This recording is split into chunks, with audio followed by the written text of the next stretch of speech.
بسم الله الرحمن الرحيم وبه نستعين الحمد لله رب العالمين والصلاة والسلام على سيد المرسلين وعلى آله وصحبه أجمعين ومن تبعهم بإحسان إلى يوم الدين. أعوذ بالله من الشيطان الرجيم. بسم الله الرحمن الرحيم.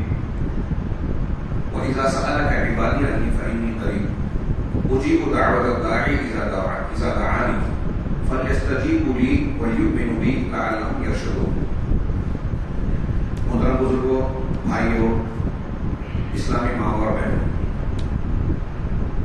آج آپ لوگوں کے درمیان پہنچ کر جہاں مجھے بے حد خوشی ہو رہی ہے، وہیں کچھ افسوس بھی ہے کہ 3 ہفتوں سے زیادہ موقع گزرا ہمارے برادر عبدالکریم صاحب مجھے کئی مرتبہ مسجد آنے کی دعوت دیتے رہے اور میری خواہش تھی کہ آپ حضرات سے ملاقات ہو.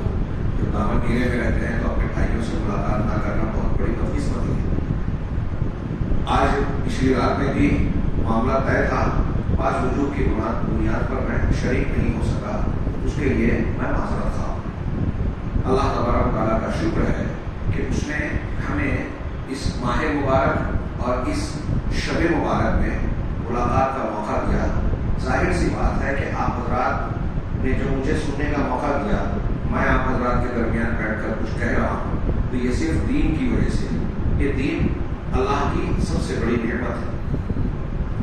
اس سے بڑھ کر ہمیں اللہ نے کوئی اور نعمت عطا نہیں کی، اور اسی کی بہت ساری برکات میں سے یہ ہے کہ ہم اپنے آپ کو دور دراز کے مقام کے باشندے ہو کر بھی پہلی ملاقات اور پہلی مرتبہ ملنے کے باوجود ایک دوسرے کو اجنبی نہیں سمجھتے، اپنا بھائی سمجھتے ہیں.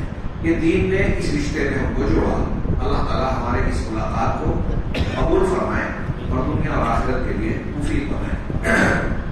بزرگ اور بھائیوں، میں مزید کوئی تمہیدی بات کروں تو وقت کافی چلا جائے.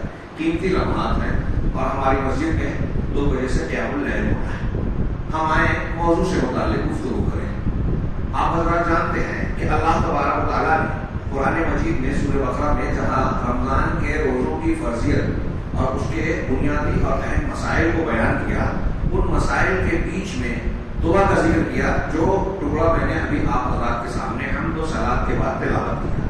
اللہ تعالیٰ کا ارشاد ہے وَإِذَا سَأَلَكَ عِبَادِي فَإِنِّي قَرِيبٌ. مفسرین بیان کرتے ہیں روایتوں کی روشنی میں کہ اللہ کے نبی صلی اللہ علیہ وسلم سے بعض لوگوں نے یہ سوال کیا، اقریب ربنا ابعید ربنا فننادیہ ام قریب فنناجیہ، کہ ہمارا پروردگار ہم سے دور ہے کہ ہم اسے پکاریں تیز آواز سے، یا قریب ہے کہ ہم اس سے سرگوشی کریں پست آواز سے. تو اللہ تبارک و تعالیٰ نے اس کے جواب میں قرآن کی یہ آیت نازل فرمائی وَإِذَا سَأَلَكَ عِبَادِي فَإِنِّي قَرِيبٌ. جب میرا بندہ آپ سے میرے بارے میں سوال کرے تو بتا دو کہ میں قریب ہوں. میں قریب ہوں. قریب کا مطلب کیا؟ ہمارے یہاں یہ جو نوجوان موجود ہیں، ہماری مائیں بہنیں جو سن رہی ہیں، وہ بھی اچھی طرح سمجھیں کہ قریب کا معنی یہ نہیں ہے کہ اللہ تعالیٰ ذات کے ساتھ ہمارے پاس ہے. ان اللہ مع الصابرین، ان اللہ مع الذین اتقوا، اللہ صبر کرنے والوں کے ساتھ ہے. تو ساتھ کا یا قریب کا معنی کچھ لوگ اہل تصوف یہ بیان کرتے ہیں کہ اللہ ہر جگہ ہے اپنی ذات کے ساتھ. یاد رکھیں، یہ موقع نہیں ہے کہ میں اس پر تفصیل سے گفتگو کروں، لیکن یہ اختصار سے یہ بتا دینا چاہتا ہوں کہ یہ بہت بڑی گمراہی ہے. یہ ہندوؤں کا عقیدہ ہے کہ اللہ ہر جگہ ہے، ہر چیز میں ہے. پرماتما کو وہ ہر چیز میں مانتے ہیں. اپنشد کا عقیدہ ہے. ہندوؤں کی جو تاریخی شخصیت گزری ہے شنکر آچاریہ، جس کے نام پر آج ہندوؤں کا ایک ہوتا ہے، یہ اس شنکر آچاریہ کا عقیدہ تھا کہ ہر چیز میں اللہ ہے. وید اور ویدانت کی تشریح اس نے اسی عقیدے کی روشنی میں کی. چنانچہ اہل تصوف صوفی حضرات جنہوں نے یونانی فلسفے سے عیسائیت، یہودیت، مجوسیت، ہندو مذہب اور مختلف مذاہب سے کچھ چیزوں کو لے لیا تو اس میں یہ بھی داخل کر دیا، اور ہمارے بہت سارے مسلمان قرآن حدیث کی صاف تعلیمات سے ہٹ کر اس عقیدے کو اختیار کر بیٹھے. اور یہ جو میں نے آیت پڑھی، ایسی کچھ آیتوں کا غلط معنی بیان کرتے ہیں کہ قریب کا معنی یہ کہ اللہ ہم سے بتاتے خود قریب ہے. اگر میں پوچھوں اللہ کہاں ہے تو کیا جواب دے گا؟ اوپر عرش پر پہنچ سے. ماشاء اللہ ہمارا ایک عام آدمی بھی یہ جواب دے دیتا ہے کہ اللہ عرش پر مستوی ہے. اب جب ہم کہتے ہیں اللہ ہر جگہ ہے تو کیسے؟ اپنے علم کے ساتھ ماشاء اللہ اپنی قدرت اور احاطے کے ساتھ ہر جگہ ہے اور ذات کے ساتھ عرش پر مستوی ہے. اس پہ ہزاروں دلیل، 1000 سے زیادہ دلیل ہے علامہ ابن قیم نے لکھا. تو یہ بات عقیدے کی کہ جب میرا بندہ میرے بارے میں سوال کرے تو بتا دو کہ میں قریب ہوں.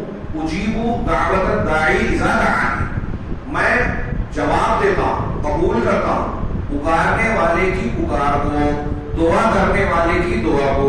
دونوں ترجمہ کیجئے کہ پکارنے والے کی پکار کو، دعا کرنے والے کی دعا کو قبول کرتا ہوں، اس کا جواب دیتا ہوں. اذا دعانی، جب وہ مجھ سے دعا کرتا ہے، جب وہ مجھے پکارتا ہے، میں اس سے قریب ہوں، جواب دیتا ہوں. اب یہ کس کے لیے اللہ نے فرمایا؟ جو سوال کیا جا رہا ہے. تو میں قریب ہوں، جواب دیتا ہوں.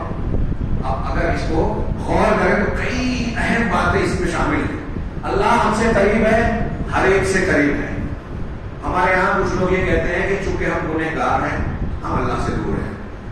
فلاں بزرگ، فلاں بابا، فلاں ولی، فلاں مردے وہ اللہ سے قریب تھے تو ہم ان سے جا کے التجا کریں کہ وہ اللہ کے پاس ہماری سفارش کریں. جیسے کفار مکہ کا کہنا تھا کہ ہم ان بتوں کی پرستش کرتے ہیں. کس لیے کرتے ہیں؟ قرآن نے نقل کیا ان کا جملہ، ما نعبدهم الا ليقربونا الى الله زلفى.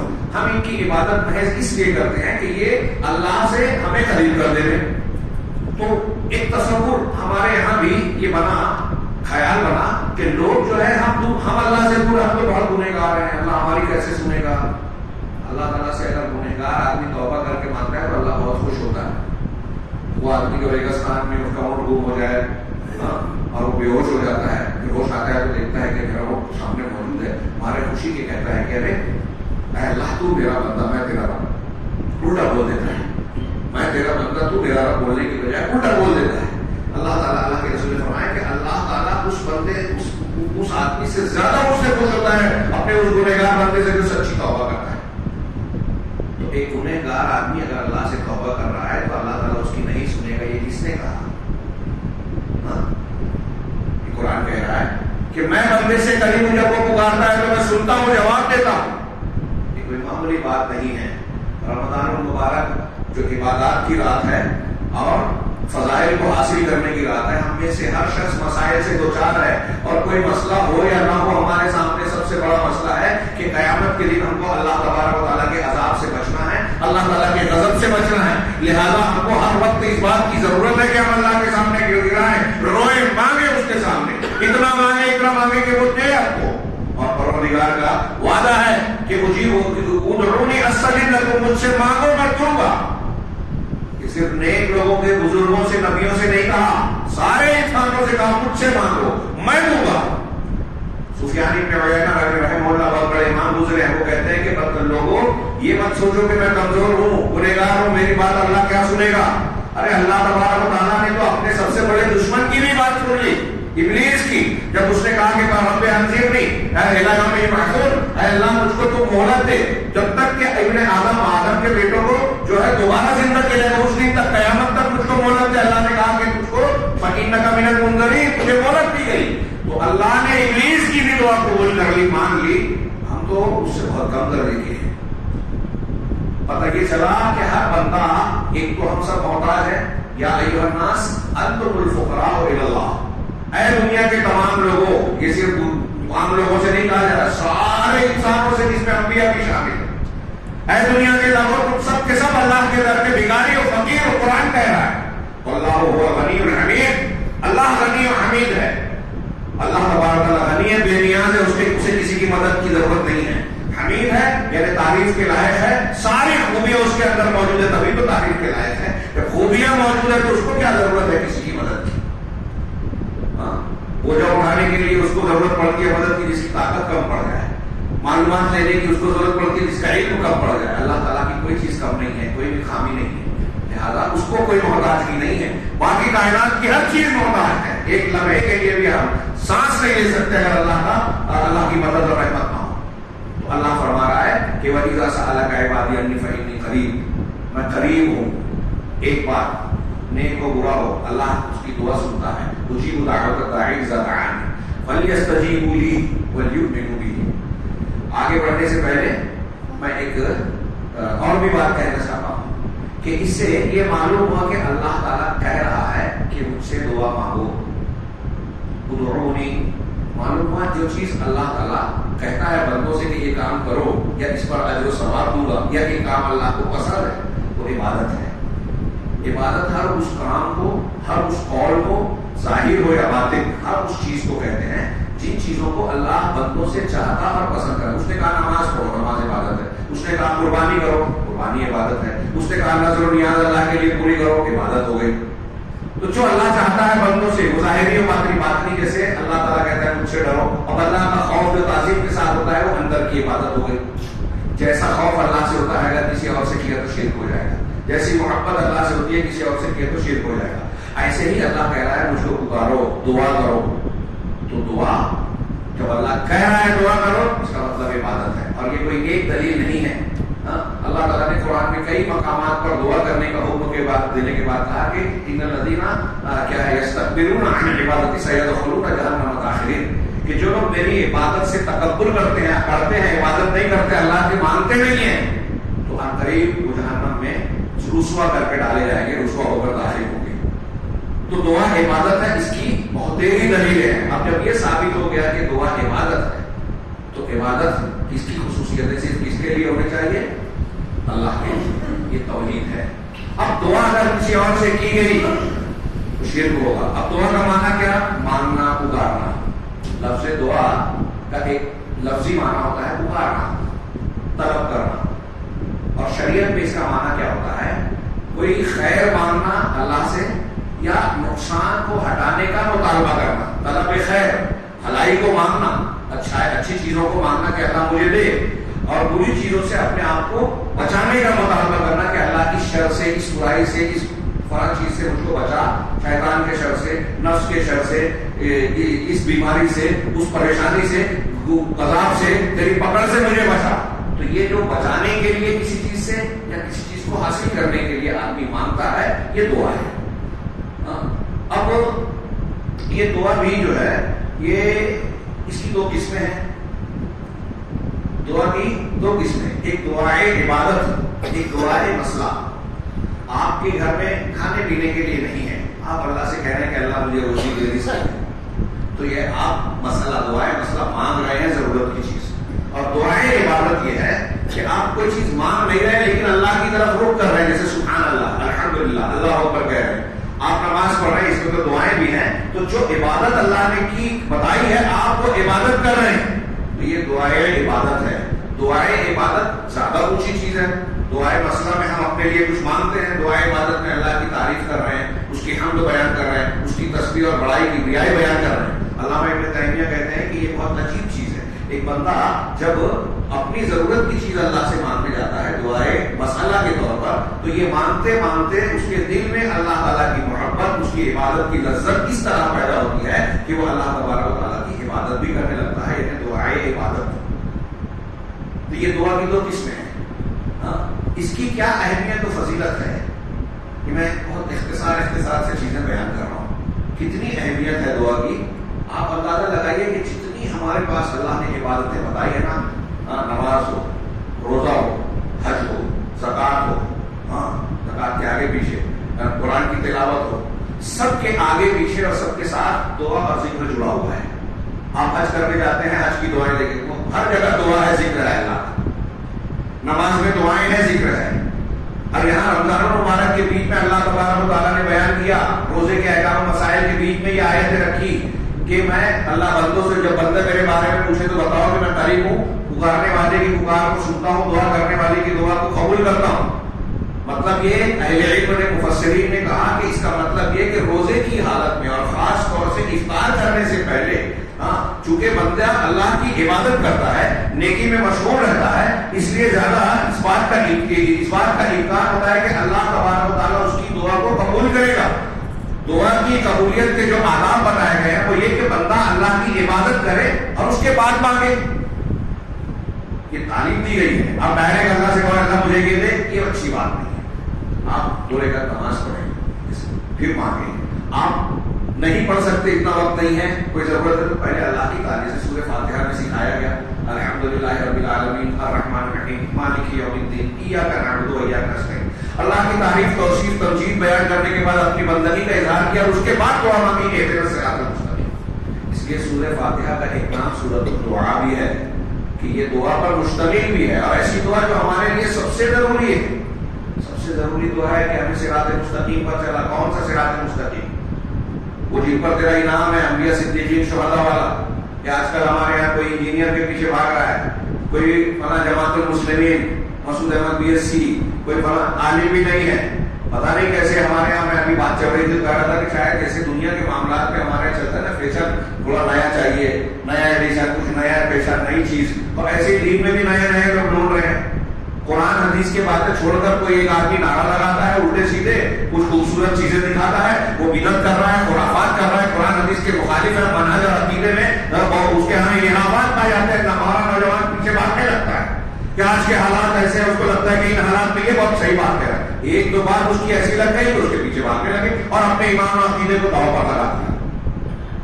اس لیے یہ دعا مانگتے رہیے، ربنا لا تزغ قلوبنا بعد إذ هديتنا. قرآن نے سکھایا ہمارے دلوں کو ہدایت دینے کے بعد ٹیڑھا مت کر.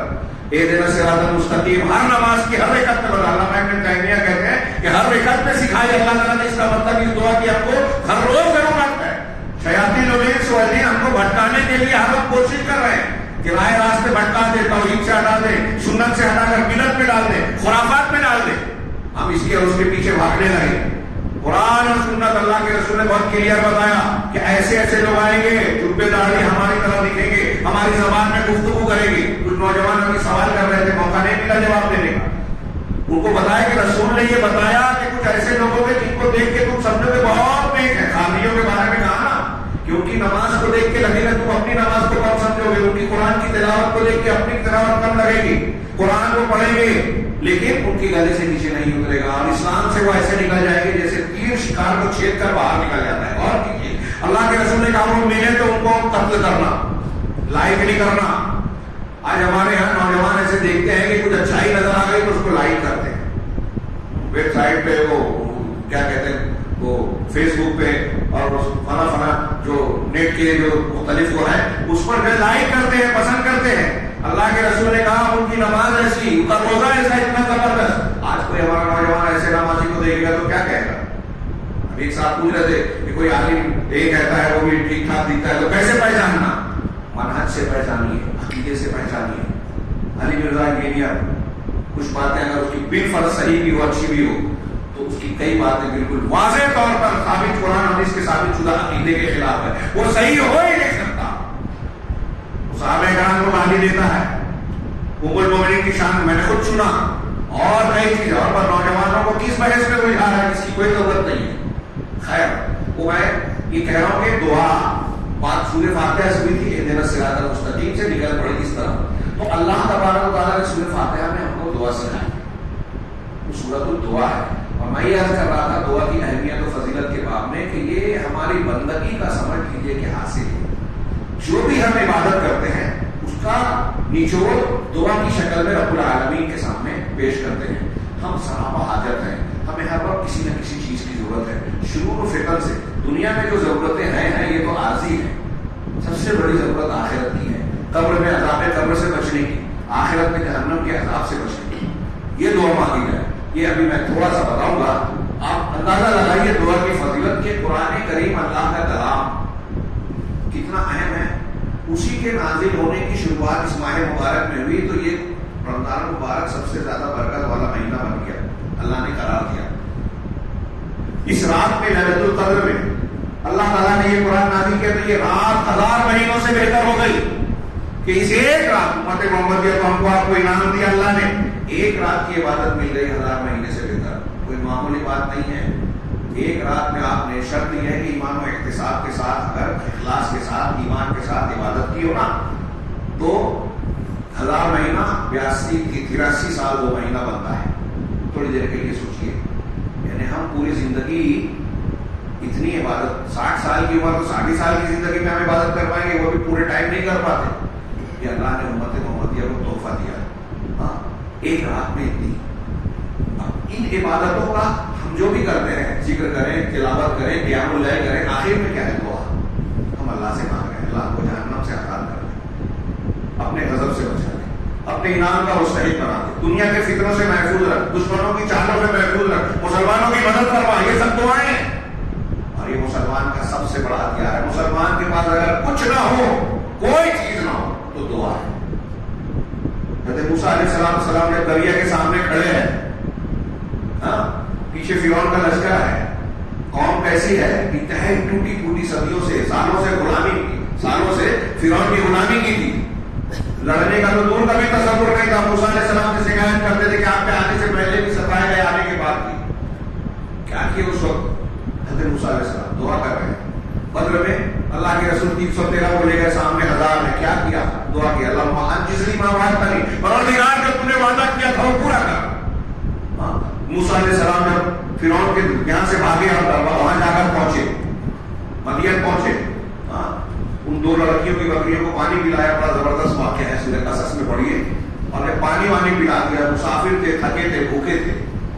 ان لڑکیوں کو پانی پلایا, ان سے پیسہ نہیں مانگا کہ ارے مجھ کو مجھے معاوضہ دے دو.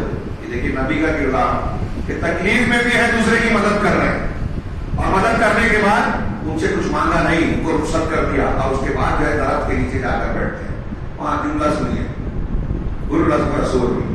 حضرت موسیٰ کہتے ہیں رب انی لما انزلت الی من خیر فقیر, پروردگار اس وقت تو جو بھی خیر نازل کرے میں اس کا محتاج, میں فقیر ہوں.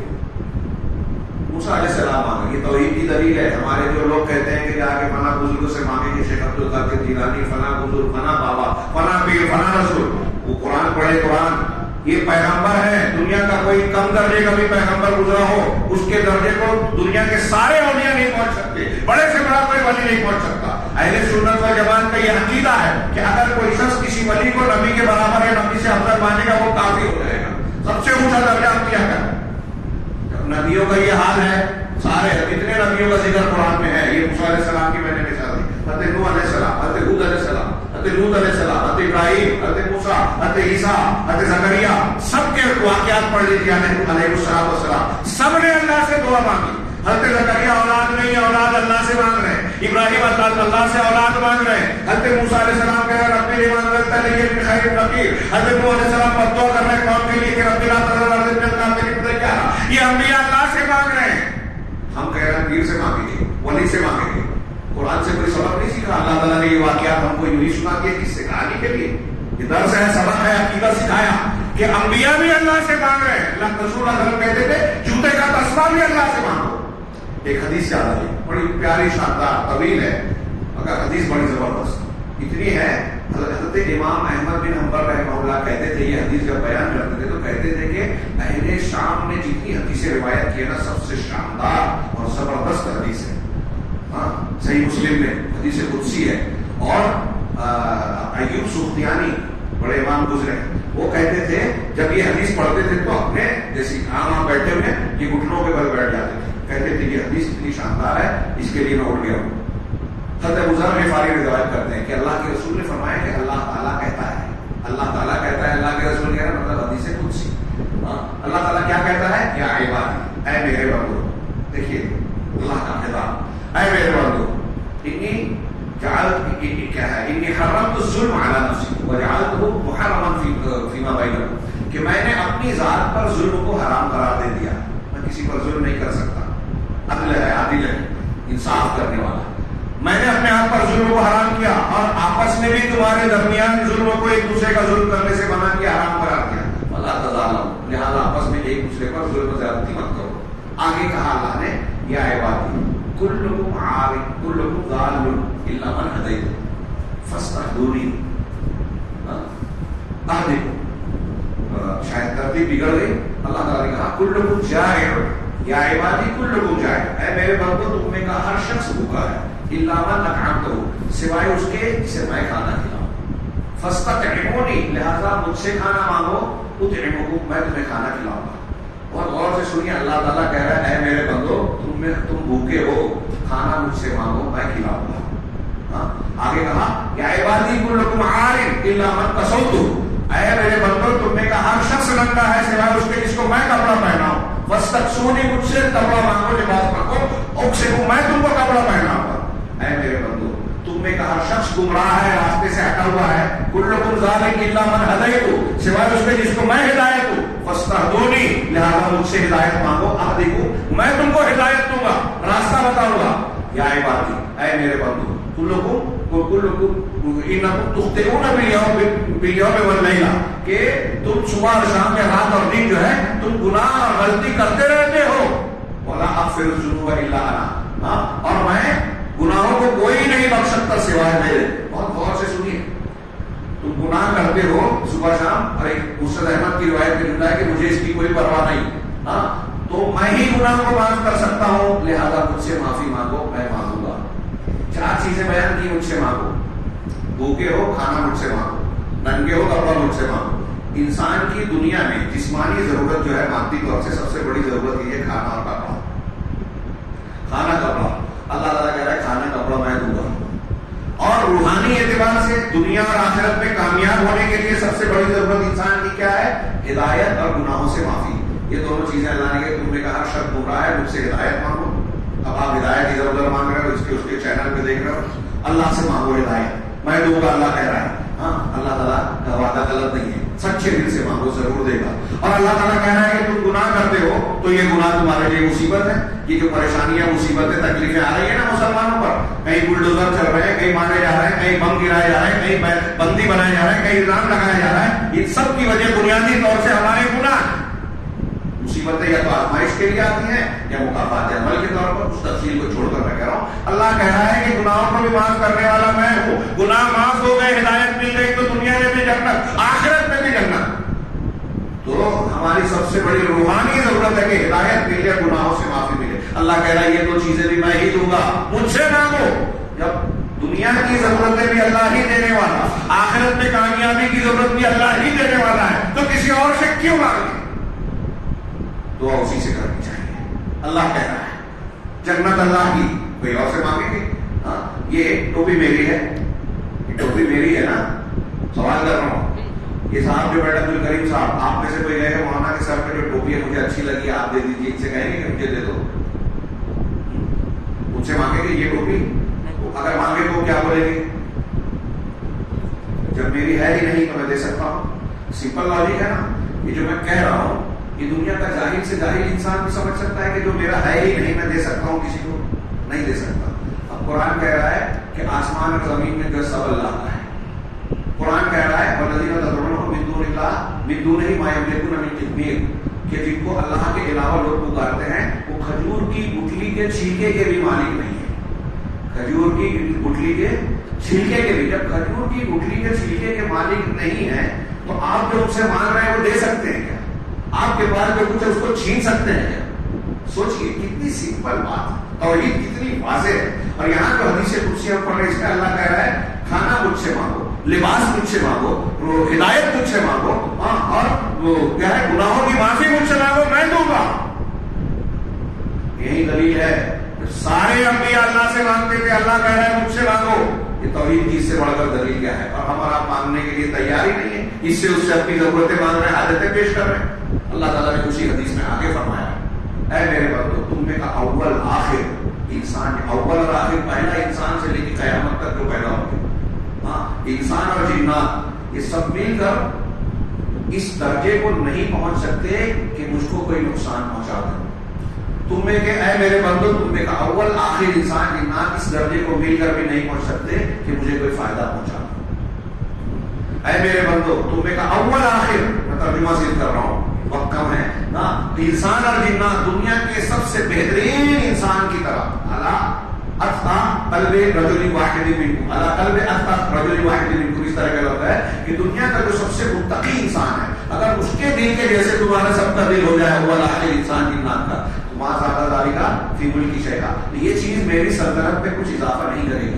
اے میرے بندو تم میں کا اول آخر انسان جنات اگر دنیا کے سب سے برے آدمی کی طرح بن جائے تو اس سے میری سلطنت میں کوئی کمی نہیں آئے گی. اللہ تبارک و تعالیٰ کو ہمارے کچھ اچھے برے ہونے سے کوئی فرق پڑنے والا ہے؟ ہمارا فائدہ ہمارا نقصان. اللہ کہہ رہا ہے آگے اللہ نے کہا اے میرے بندو تم میں کا اول آخر انسان جنات قاموا فی صعید واحد. غور سے سنیے, سب کے سب اگر ایک میدان سے اکٹھا ہو جائیں, امام احمد بن حنبل ایسے ہی نہیں کہتے تھے کہ اس کامیوں کی سب سے شاندار حدیث ہے, اگر سب کے سب ایک میدان میں اکٹھا ہو جائیں فسألونی, اور سب مجھ سے مانگے کہ اللہ مجھے یہ دے, مجھے یہ دے, مجھے یہ دے, فآتیت کل انسان مسألہ, اور ہر انسان کی نام کو جو وہ مانگ رہا میں دیتا جاؤں. اللہ کہہ رہا ہے کہ سارے لوگ تھوڑی دیر کے لیے سوچ کے تصور کیجیے، اول آخر انسان جنات سب اکٹھا ہو گئے، سب اللہ سے کہیں مجھے اللہ یہ دے، مجھے یہ دے، مجھے یہ دے، سب مانگتے جائے اور اللہ سب کی مراد پوری کرتا جائے، جو مانگے دیتا جائے۔ اللہ کہہ رہا ہے ماں نقص ذالک من معیندی، تو میرے پاس جو خزانے ہیں نا اس کی وجہ سے کوئی کمی نہیں ہوگی اس میں، الا کما یغمس المخیط فی البحر، سوائے ایسے جیسے کسی سوئی کو کسی سمندر میں ڈبویا جائے اور سمندر سے نکالا جائے۔ سوئی کو سمندر میں ڈبا کر نکالنے سے سمندر میں کتنی کمی ہوگی؟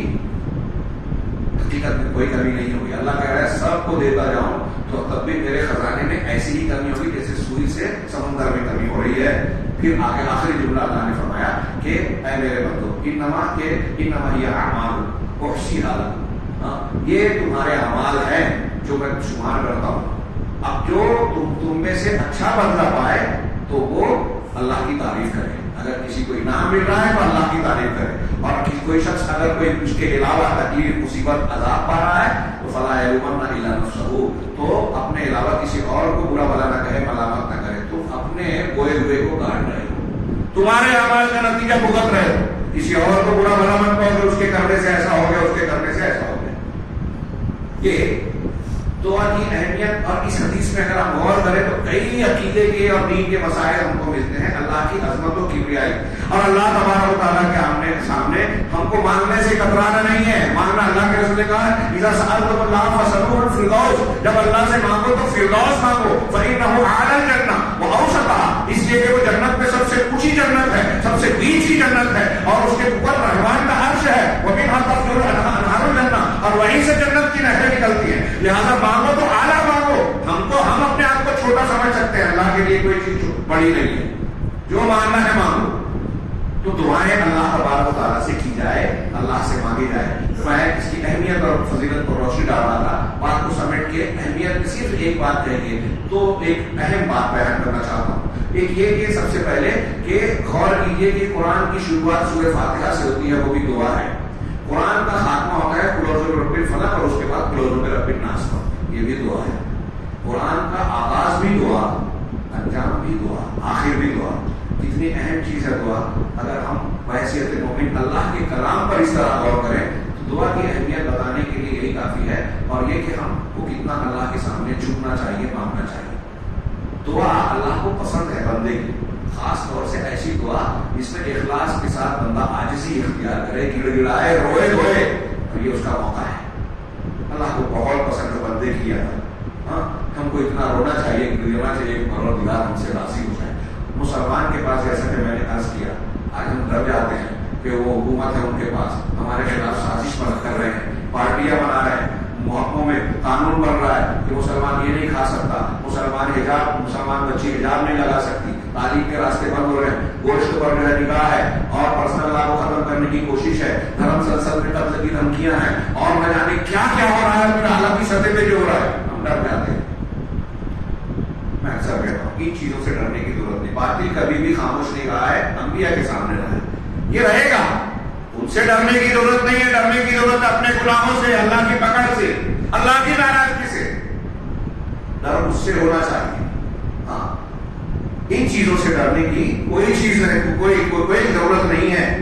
تو ہمارے پاس اگر کچھ نہیں ہے تو دعا کا ہتھیار ہے، آپ کو کوئی لاکھ جیب میں بند کر لے، سب کچھ چھین لے، تب بھی آپ اللہ تبارک و تعالیٰ سے دعا تو مانگ سکتے ہیں۔ علامہ ابن تیمیہ کہتے تھے کہ میرے دشمن میرا کیا بگاڑ لیں گے، اگر مجھے قید کریں گے تو یہ میری خلوت ہوگی، اگر مجھے قتل کریں گے تو یہ میری شہادت ہوگی، خلوت ہے، اکیلے میں اللہ کی عبادت کی عادت کروں گا، ذکر کروں گا، علمی کام کروں گا، اللہ سے قریب ہو جاؤں گا، اگر وہ مجھے جلا وطن کریں گے تو یہ میری سیاحت ہو جائے گی، سیر و تفریح مطلب سیر جس میں علم حاصل ہوتا ہے۔ تو خیر یہ دعا جو ہے ہمارا سب سے مضبوط ہتھیار ہے۔ مومن صبح شام اٹھتے بیٹھتے دعائیں کرتا ہے، نبی کریم صلی اللہ علیہ وسلم نے صبح کی دعائیں، شام کی دعائیں، سونے کے وقت کی دعائیں، نماز کے بعد کی دعائیں، پیشاب پخانے میں جانا ہے نکلنا ہے اس وقت کی دعائیں، کھانے سے پہلے اور بعد کی دعائیں، گھر میں داخل ہونے نکلنے کی دعائیں بتائی ہے، کوئی مذاق نہیں ہے، یہ ہماری اور آپ کی ضرورت ہے۔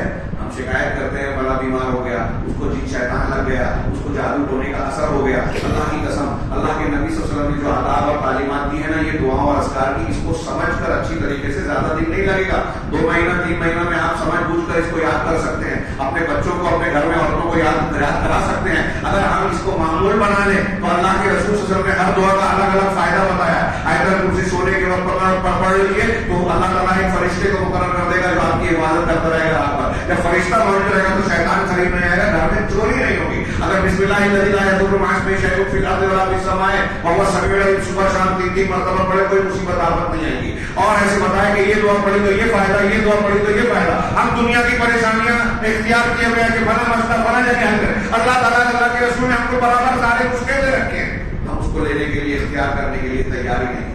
اور پھر یہ خاص موقع دیا رمضان اور لیلۃ القدر، اپنے آپ کو متقی بنا لو، اپنے گناہوں کی معافی مانگ لو، اللہ تبارک و تعالیٰ کو راضی کر لو، توبہ استغفار کر لو، اس سے بہتر موقع کہاں ملے گا؟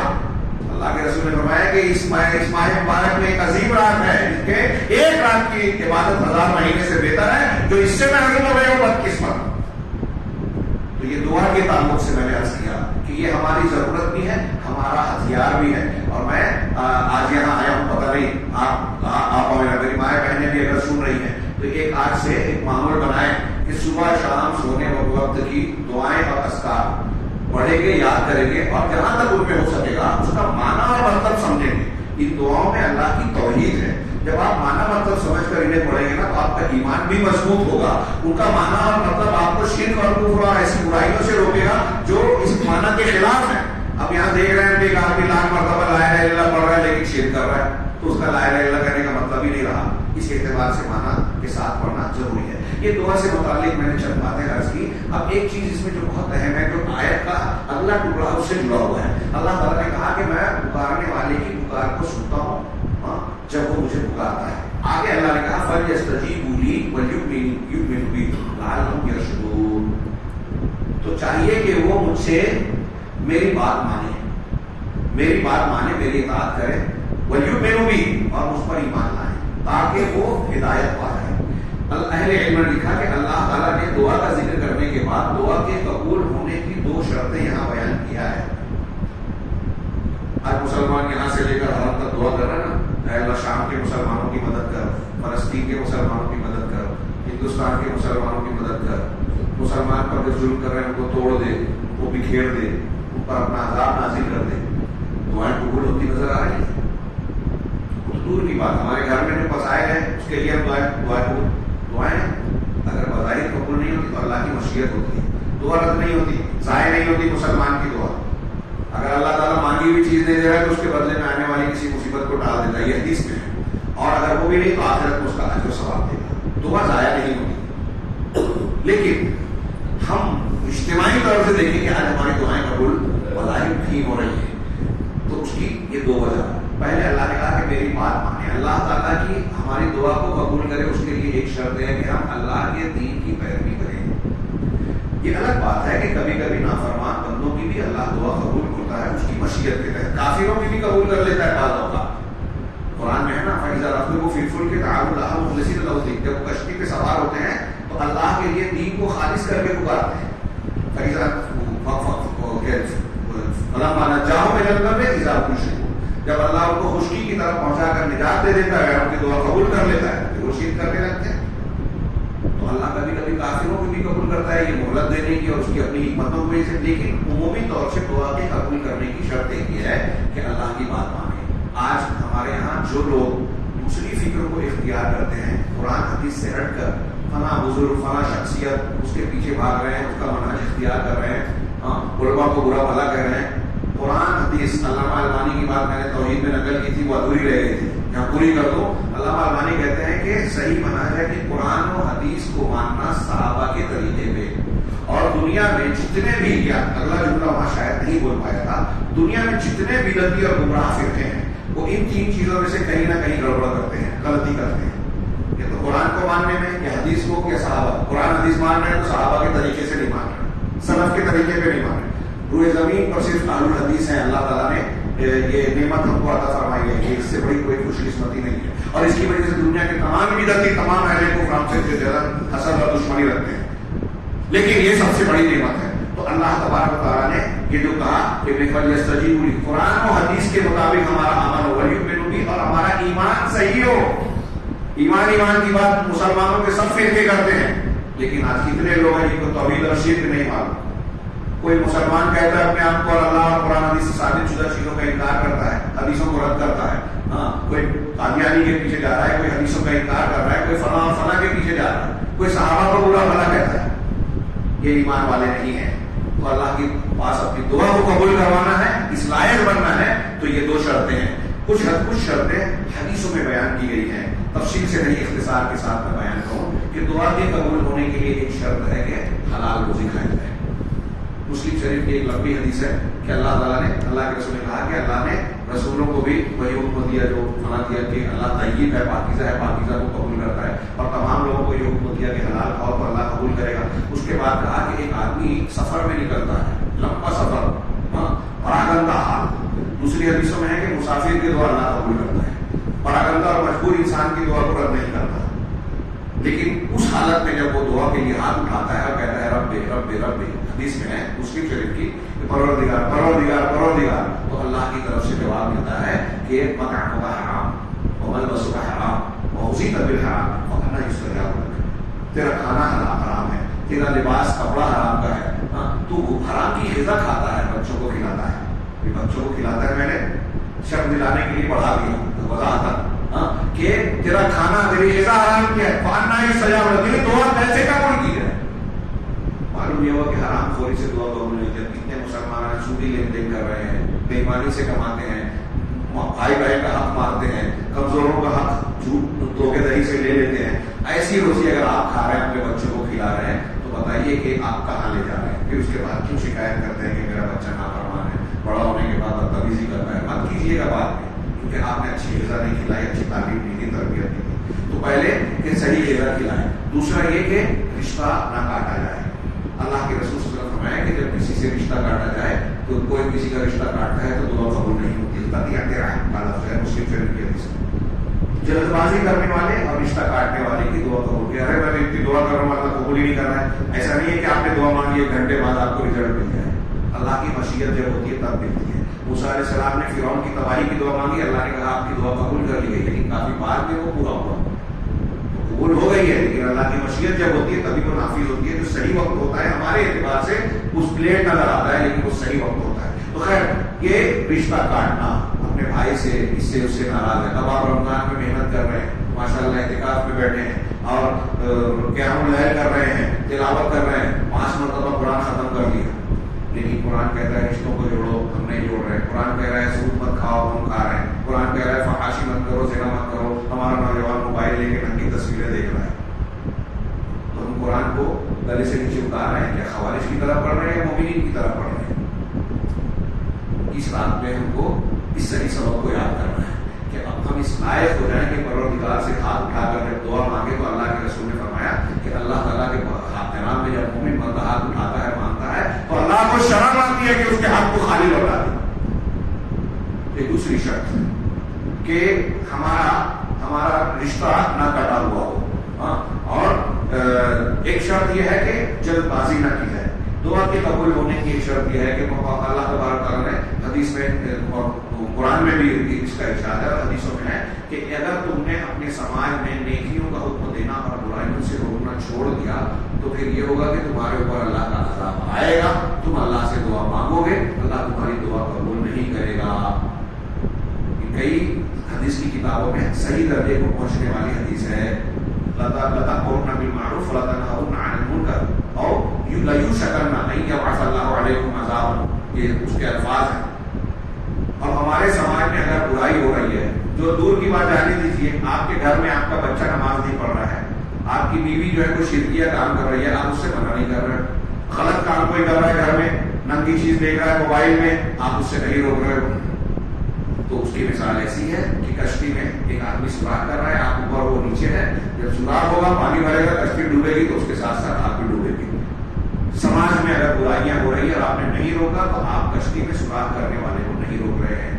دعائیں قبول نہیں ہوتی. جس سماج میں برائیوں سے روکنے کا سلسلہ ختم ہو جاتا ہے، اس کی بہت دلیلیں ہیں لیکن وقت نہیں ہے. اب یہ ساری چیزیں جو میں نے بیان کی، دعا کی فضیلت، اہمیت، کچھ آداب، اور اس میں یہ بھی کچھ تفصیل ہے کہ کون سے اوقات ہیں دعا کی قبول ہونے کے. تو اس میں سے یہ فضیلت کے اوقات ہیں: نماز فرض نماز کے پیچھے، تہجد کے بعد، قیام اللیل کے بعد، دو اذانوں کے بیچ یعنی اذان اور اقامت کے بیچ، بارش جب ہو رہی ہے. ایسے اور بھی فضیلت کے اوقات ہیں اور حالات ہیں. باپ کی بیٹے، ماں باپ کی بیٹوں کے حق میں دعا، اور اسی طریقے سے مسافر کی دعا، روزے دار کی دعا، یہ قبولیت کے زیادہ لائق ہوتے ہیں. قریب ہوتا ہے کہ اللہ تبارک تعالیٰ یہ قبول کرے. ان سارے مسائل کے بعد اب یہ سوال ہے کہ جب ہم کو دعا مانگنی ہی ہے تو سب سے زیادہ کیا مانگنا چاہیے؟ سب سے زیادہ ہمیں اللہ کی جنت اور اس کے عذاب سے پناہ مانگنی چاہیے. اس سلسلے میں میری خواہش تھی کہ یہ ایک جگہ سورۃ المومنون کے منظر کشی ہے. میں بغیر کوئی تفسیرات کیے ہوئے چند آیتوں کا ذکر کر رہا ہوں. یہ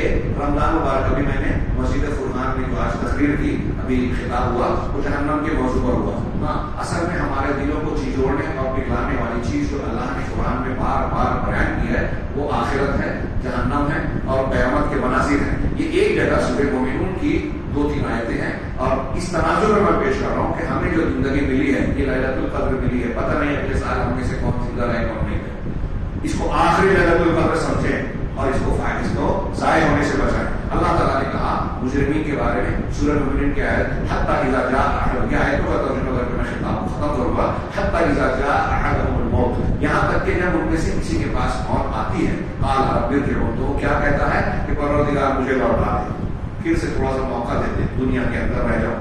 تو کہا جائے گا لعلی اعمل صالحا فیما ترکت، پروردگار مجھے لوٹا دے، تھوڑی مہلت دے دے تاکہ میں دنیا میں جو میں نے اچھے عمل چھوڑ رکھے تھے کچھ عمل کروں. اللہ تعالیٰ کا جواب ہوگا کلا، نہیں، ایسا ہرگز نہیں ہو سکتا. انہا کلمۃ هو قائلها، یہ تو ایک بات ہے جو کہنے والا کہے گا. اپنے آپ کو اس مرحلے میں لے جائیے، ٹائم نہیں ہے. میں صرف اس آیت میں آپ کو کہہ رہا ہوں کہ اپنے آپ کو داخل کیجیے، وہاں رکھیے اس آیت کے معنی میں کہ ہماری موت کا وقت آیا اور ہم کہہ رہے ہیں اللہ تھوڑا سا اور ٹائم دے دے. اللہ کہے گا نہیں ملے گا. ہم کہیں نہ کہیں موت کا وقت جب آیا تو ایک سیکنڈ، ایک سانس بڑھ سکتی ہے کیا؟ نہیں بڑھے گی. اس وقت اور مرحلے کو یاد کیجیے اور ابھی اس طرح سوچیے کہ اگر آپ کو مجھ کو یہ موقع مل جائے کہ آدھے گھنٹے بعد میں مر جاؤں گا تو آپ کیا کیا کرنا چاہیں گے؟ کہ مرنے سے پہلے میں یہ کر لوں، اس کا ہاتھ دے دوں، اس سے معافی مانگ لوں، اس سے یہ کر لوں. یہ جو آپ مرنے کے وقت کا سوچ رہے ہیں ابھی سوچ لیجیے، کیونکہ جب موت کا وقت آئے گا اور اللہ سے کوئی بندہ کہے گا کہ پیچھے پڑ رہا، جو عمل میں نے چھوڑا تھا وہ کر لوں گا.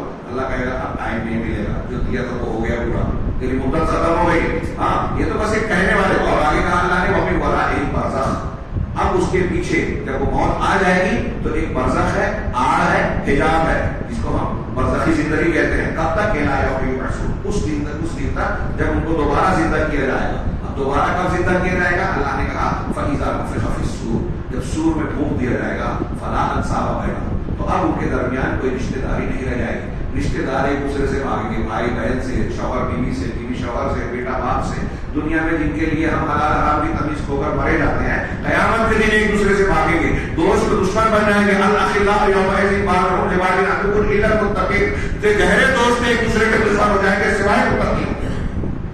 یہاں بھی اللہ نے کہا کوئی نسبت رشتہ داری نہیں رہ جائے گی. ولا يتساءلون، اور ایک دوسرے سے کوئی پوچھ گچھ بھی نہیں کرے گا. یہ بعد میں ہوگا، پہلے تو یہی عالم ہوگا. فمن ثقلت موازینہ فاولئک هم المفلحون، تو جن کے نیک اعمال کا پلڑا بھاری ہو جائے گا یہی کامیاب ہونے والے ہیں، یہ اللہ کی رحمت والے ہوں گے. ومن خفت موازینہ، جس کے میزان عمل، میزان کا ترازو کا پلڑا ہلکا پڑ جائے گا، فاولئک الذین خسروا انفسهم فی جہنم خالدون، تو یہ لوگ وہ ہوں گے جنہوں نے اپنے آپ کو گھاٹے میں، نقصان میں ڈالا اور جہنم میں ہمیشہ ہمیشہ رہیں گے. وہاں موت کو پکاریں گے، موت نہیں آئے گی. آگے اللہ نے جہنم کا ذکر کرتے ہوئے کہا تلفح وجوہہم النار، ان کے چہروں کو آگ جھلسا رہی ہوگی. آگ تو چہرے پر بھی ہوگی، آگ کا کپڑا بھی ہوگا، آگ کا سائبان بھی ہوگا. ابھی میں نے بیان کیا قرآن کی آیتوں کی روشنی میں دلوں میں بھی آگ گھستی رہے گی، لیکن بطور خاص یہاں چہرے کا ذکر کیوں کیا؟ اس لیے کہ چہرہ انسان زیادہ بچاتا ہے، دکھاتا ہے، اس کو سنوارتا ہے. تو چہرے کا بطور خاص ذکر کیا کہ چہرے کو آگ جھلسا رہی ہوگی. وہم فیہا کالحون، اور وہ اس میں بدشکل ہو جائیں گے. کلح کہتے ہیں کہ ہمارے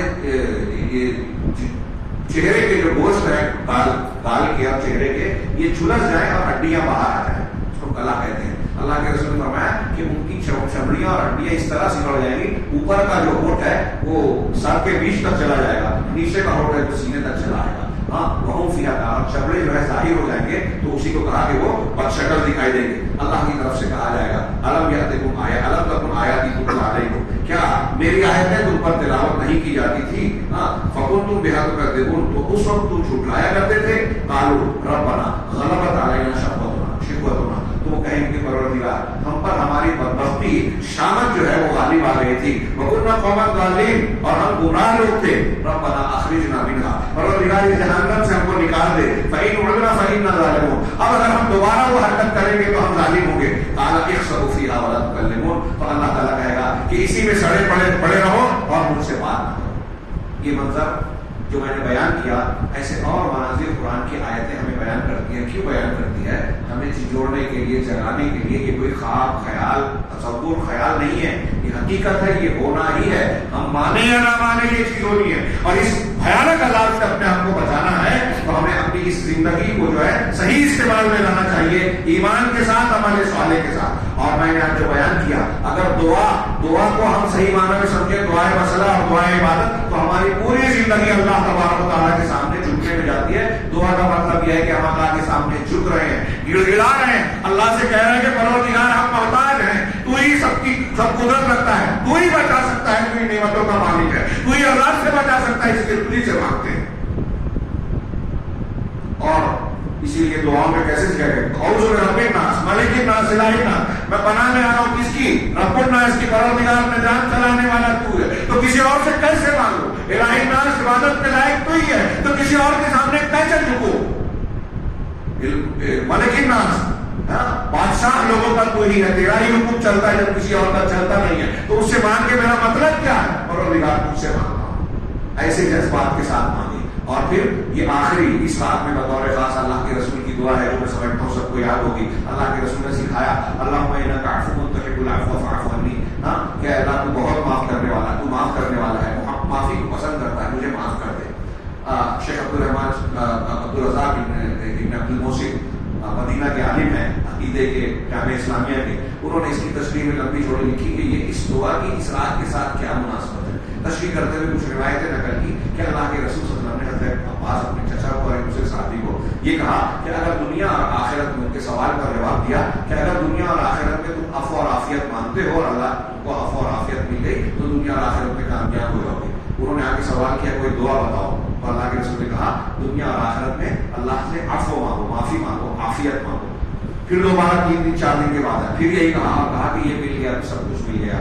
اب اس کو ہم لیلۃ القدر کہتے ہیں. شیخ نے کہا لیلۃ القدر عزت والی رات، اور دوسرا معنی ہے تقدیر، سال بھر کی تقدیر ہوتی ہے. اللہ تعالیٰ فرشتوں کو دیتا ہے کہ اس سال میں فلاں کو مارنا ہے، فلاں کی جان نکالنی ہے، فلاں کا حادثہ ہونا ہے، فلاں کے ساتھ ایکسیڈنٹ ہوگا، فلاں جو ہے ترقی کرے گا، ایک بچے کی ولادت ہوگی، یہ ہوگا وہ ہوگا. سال بھر کی تقدیر 15 شعبان کو نہیں، اس رات کو دی جاتی ہے. قرآن کہتا ہے کہ قرآن اس میں نازل ہوا شہر رمضان الذی انزل فیہ القرآن. یہ غلط لوگ کہتے ہیں کہ شعبان کی 15 تاریخ کو یہ معاملہ ہوتا ہے، نہیں، لیلۃ القدر کو ہوتا ہے. اب اللہ شیخ عبدالرحمان عبدالرزاق کہتے ہیں کہ جب اللہ تعالیٰ ہماری سالانہ تقدیر فرشتوں کو دے رہا ہے تو ہم کو اللہ کے رسول نے دعا سکھائی کہ ہم کہیں کہ پروردگار تو اس رات میں مجھ سے اگر گناہ ہوا ہے تو ناراضگی کی وجہ سے میرے ہاتھ میں فیصلہ مت کرنا، تو معاف کرنے والا ہے، معافی کو پسند کرتا ہے، مجھے معاف کر دے. جب اللہ معاف کرے گا تو ہماری تقدیر ایسی ہوگی جو ہمارے لیے بہتر ہوگی. اور پھر صرف یہ 1 سال کی بات نہیں ہے، اللہ کی معافی مل گئی تو پھر ہم دنیا اور آخرت دونوں کے کامیابی سے ہم قرار ہو جائیں گے. اللہ تعالیٰ سے دعا ہے کہ وہ ہمیں صحیح دین کو سمجھنے، اس پر عمل کرنے کی توفیق عطا فرمائے، اور اس نے اپنے رحمت سے یہ جو قیمتی مہینہ اور اس کی قیمتی رات ہمیں عطا فرمائی ہے، اس کو صحیح طریقے سے استعمال کرنے کی ہمیں توفیق دے. اس میں پروردگار ہمیں ان لوگوں میں شامل نہ کرے جو محروم ہوتے ہیں، بلکہ ان خوش نصیب لوگوں میں شامل فرمائے جن کو اللہ تعالیٰ جہنم سے آزادی کا تحفہ دیتا ہے اور متقی پرہیزگاروں میں شامل کرتا ہے. وآخر دعوانا الحمدللہ رب العالمین، صلی اللہ علیہ وسلم.